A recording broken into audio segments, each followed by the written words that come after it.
We want to bring in First Alert meteorologist Tim Williams. Tim, what a win to celebrate. What an incredible event here in Baltimore. And it was a cold one out there. Cold one, but dry, and the weather did not interfere, and that is a good thing. All those folks coming in from all over the country to celebrate the midshipmen and the cadets, and I'm just looking at it on our monitor here. They look sharp. I don't know how warm they are, but they look very sharp out there in all their dress blues and dress gear. So M&T Bank Stadium lit up in red, white, and blue, and certainly everyone out there has on their heavier coats. 39 degrees is the temperature.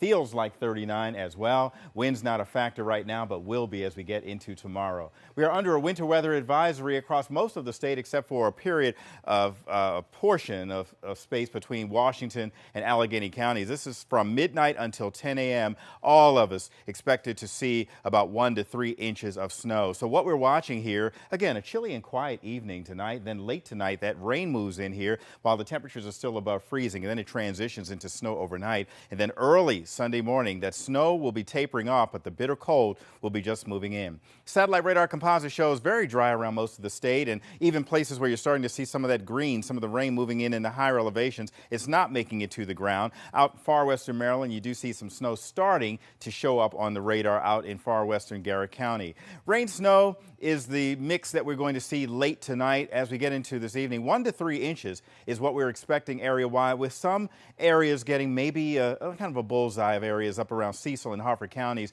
getting 2 to 4 inches. But the dangerous cold is what's going to build in here going into Sunday. So let's take you right on into about right now. Rain starting to show up on this model in the upper levels, as you've seen, but not making it to the ground. We get to about 7 o'clock. We may start to see more and more of it across the top part of the state. And then as we get into 9 o'clock, the colder air starts to move on in here. We'll start to get below freezing closer to midnight. We get to midnight and we'll start to see more of this accumulation. Now, rain leads the way. The pink is the mix where the temperatures start to finally get near freezing, and then here comes the snow. There's an area up the 95 corridor, Elkton, say Cecil County, Harford County, that will see the snow for more time than others. That is the area that we're likely going to see more of the higher accumulations. So while everyone is expected to see 1 to 3 inches, there are some localized areas up in the top of 95 that could see that 2 to 4 bullseye there. So as we're looking at the low temperatures tonight across the state, we'll be just at or below freezing. We're not going to be dealing with a major wind chill